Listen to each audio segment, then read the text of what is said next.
Bien, bonjour les acteurs joyeux, ici la solution ambassadrice de la joie. Tu es une maman qui sort d'emprise, tu as vécu le deuil, tu as décidé d'actionner ton moteur de vie, de retrouver cette vie en toi. Comme moi, tu as vécu sous emprise ou le deuil et tu as identifié ta souffrance. Tu as mis des mots dessus. Tu sais maintenant pourquoi elle était là. Qu'est-ce qu'elle t'a aidé? Elle t'a aidé à te libérer, elle t'a aidé à te reconnecter à ce moteur de vie. Eh bien, abonne-toi sur cette chaîne, like et partage à des personnes qui sont dans la même dynamique que toi.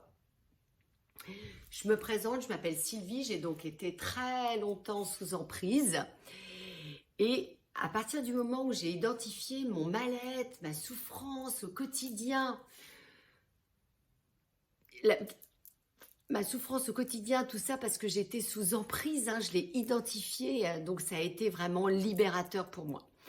Donc voilà, écoute, je te partage ici toutes mes solutions joie, tout ce qui m'a permis donc de sortir de cette emprise et de redécouvrir l'amour, la liberté, la joie et l'abondance.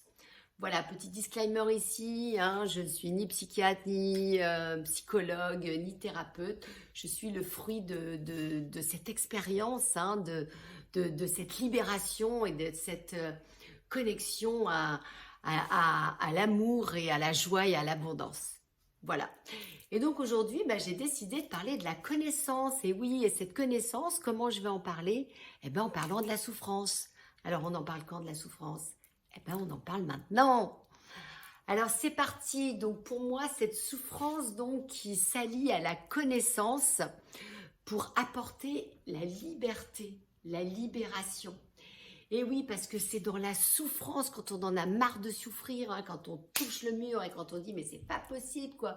Pourquoi est-ce que je souffre autant ?» Que ça soit psychiquement, que ça soit physiquement, dans mon corps.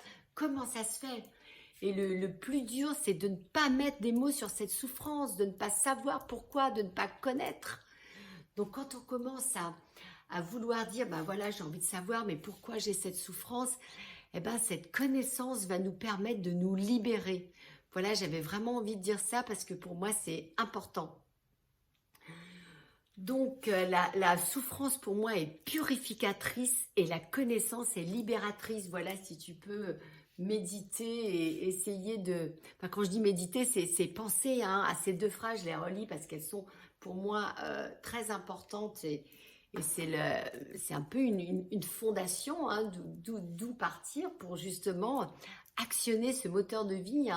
Donc si on voit la souffrance comme libératrice de quelque chose, moi par exemple je vais prendre un exemple où j'ai eu 2 maladies auto-immunes où je souffrais, j'étais alitée, je ne pouvais plus marcher, c'était... Et là, j'ai eu des prises de conscience. Je me suis dit, mais c'est pas possible, mais pourquoi je suis comme ça? Donc, j'ai posé des actes dans mon corps physique. J'ai complètement changé d'alimentation. J'ai changé ma façon de vivre, Et du coup, ça a changé ma façon de penser. Et donc, j'ai expérimenté tout ça et toutes ces connaissances m'ont fait me libérer.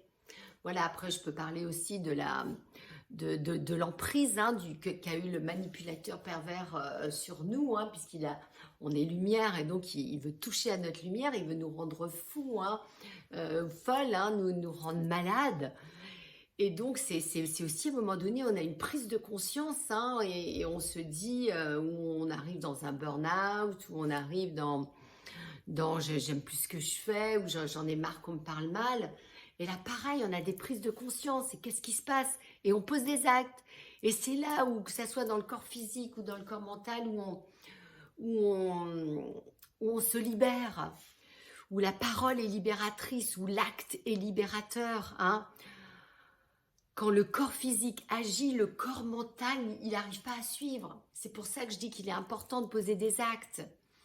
Donc, pour ton corps physique, tu peux aussi faire des actes, être créative. Moi, ce qui m'aidait beaucoup, c'était tout ce qui était tricot, crochet. Là, pour sortir d'emprise et pour me libérer, pour apaiser mon mental et mes ruminations, je me suis mis à faire du macramé, des tentures murales. Voilà, donc toute cette souffrance s'en va, elle part. et elle donne place à cet être intérieur, hein, à cette lumière à laquelle tu peux te connecter, tu peux te relier, qui est amour et abondance. Donc quand tu découvres cette joie, cette abondance, cet amour, bah, tu te dis, ah bah oui, c'est avec cette souffrance finalement que j'ai pu me purifier au niveau du corps physique et du corps mental, et que cette connaissance de tout ça m'a permis de me libérer. Voilà, j'avais envie de te partager ça, et je regarde mes petites notes pour voir si j'ai pas oublié quelque chose. Voilà, donc cette souffrance, hein, donc qu'on peut affronter en pleine conscience, parce qu'on se dit, mais qu'est-ce qui se passe, hein? Eh ben, elle permet donc cette renaissance, hein, cette résurrection, ce corps de joie, d'amour qu'on est, pour lequel on est venu sur Terre pour une vie heureuse, une vie d'amour, hein.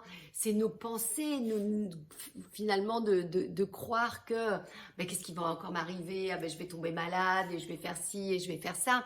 Finalement, on le crée, parce que notre pensée et nos paroles de le dire nous font agir de la sorte. C'est vraiment de changer tout ce mécanisme de croyance qu'on a, qui peut nous amener vers cette connaissance qui est donc, comme on l'a dit, libératrice. Voilà, et qui nous apporte cet amour et cette joie de vivre, hein, qu'on a en nous, et qu'on a juste à changer cette croyance et à croire que ben, on n'est que joie, amour et vie, hein. Et du coup, ben, les expériences autour de nous viendront comme ça. J'avais envie aussi de parler de ce lâcher prise, hein, parce que j'ai beaucoup, je sais beaucoup qu'il y a beaucoup de femmes qui vivent, je vais le dire ici, hein, de la constipation, parce qu'on ne veut pas lâcher prise, hein, on veut tout garder, on est dans le mental, on n'agit pas, on ne pose pas d'acte pour se libérer. Donc ben, du coup, ce qu'on met à l'intérieur, ben, on garde tout. Tant qu'on ne pose pas des actes, on nous a donné des bras et des jambes pour agir, hein. Et du coup, ben, quand on lâche prise, ben, ce qu'on met à l'intérieur, ben, les toxines, tout part et on se libère. Voilà, j'avais envie de parler de ça parce que je trouvais que c'était important de pouvoir verbaliser que c'est le même tube, hein, qui rentre en haut, qui sort en bas. Donc, si on n'est que colère, hein, si on se dit, bah là, il n'y a que de la colère, parce que pour des raisons qu'on a, et ben, du coup, on la garde, cette colère, et on garde toutes nos toxines en nous, puis ça ne peut pas sortir, ça ne peut pas se libérer. Donc voilà, donc comme d'habitude, hein, posez des actes, faites des choses qui font que vous allez pouvoir changer votre pensée en posant des actes, en allumant votre moteur de vie. Ben voilà ce que j'avais envie de partager avec toi aujourd'hui, hein, cette souffrance qui peut être révélatrice du tout est possible, et de l'amour qu'on a en nous. Voilà, eh bien, écoute, là-dessus, je te laisse, et que le meilleur t'accompagne, et que la joie et l'amour et l'abondance se révèlent à toi-même. Euh, et ça commence par s'aimer soi-même, hein. S'aimer soi-même, c'est se respecter, et en se respectant, on respecte l'autre, et on donne l'amour à l'autre. Voilà. Eh bien, je te souhaite une belle semaine, et je te dis à très vite. Et n'oublie pas, like et partage à des personnes que ça pourrait aider, que ça pourrait résonner en eux également. Eh bien, belle semaine à toi. À très vite.